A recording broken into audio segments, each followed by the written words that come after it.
Hello, I'm Allison Dietrich, and my TED Talk is titled Killed by Hate.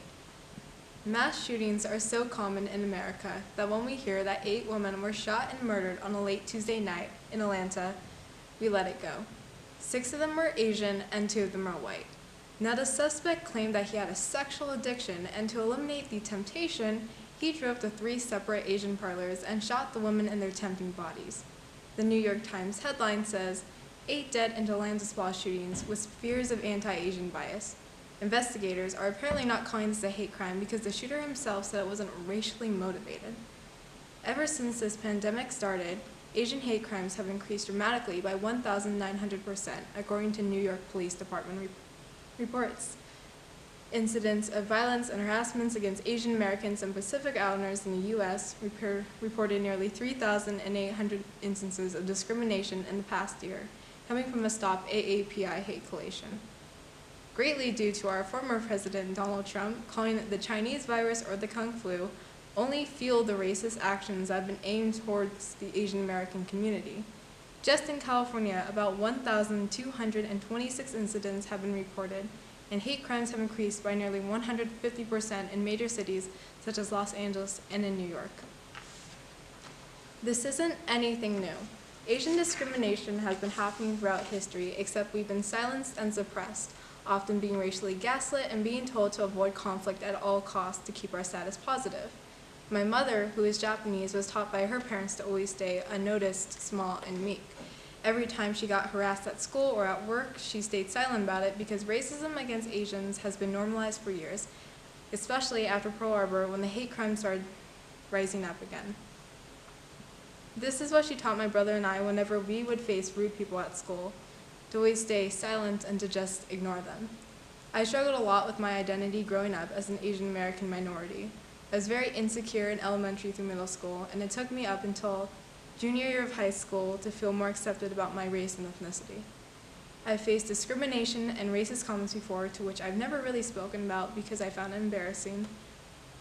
Being the model minority stereotype as well is also one of the most pervasive and harmful assumptions about Asian Americans.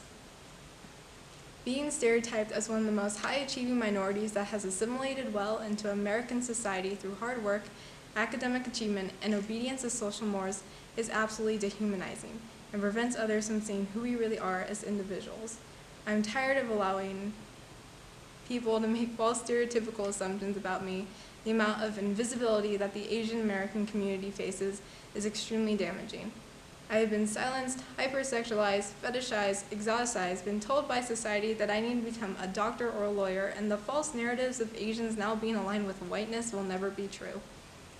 There have been children, teens, and adults, especially elderlies, being stabbed, robbed, beaten, and mocked. Just in San Francisco, reported from San Francisco KQE media outlet, about 292 Asian hate crimes were reported and 58 hate crimes were in San Jose. It was also stated from NBC News that the anti-Asian racist incidents were mostly against women than men, since we're considered as easier targets. Whenever I hear about this on the news, it's absolutely terrifying to me because although I've never been treated in that way except for being mocked, I can just imagine my mom, relatives, and friends being attacked for no reason, and yet people will simply come up with one.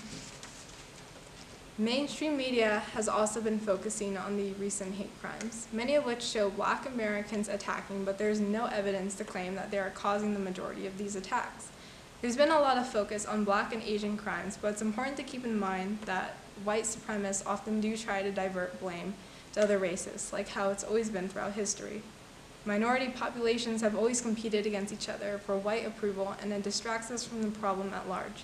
Every community wants to have their own issues addressed, and they're all extremely valid. There is racism in and in between every community, and hating on one another and prioritizing ourselves while saying we want equality only makes us entitled and hypocritical. This does nothing but brings hate, and hate can kill.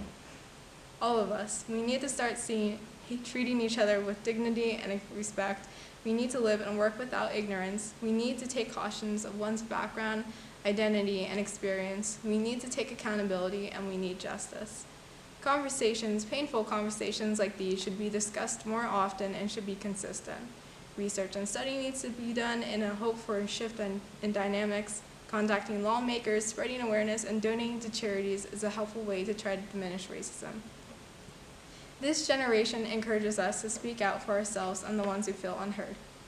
To amplify our voices is to participate in the electoral process and through the power of voting and representation. It should be our job to work together across race and generation to create a new reality.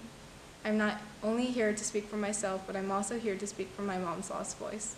We shouldn't have to fear the rise of white supremacy. Through time, though, if all of us work together, we could start seeing a positive change being made in our society. Thank you.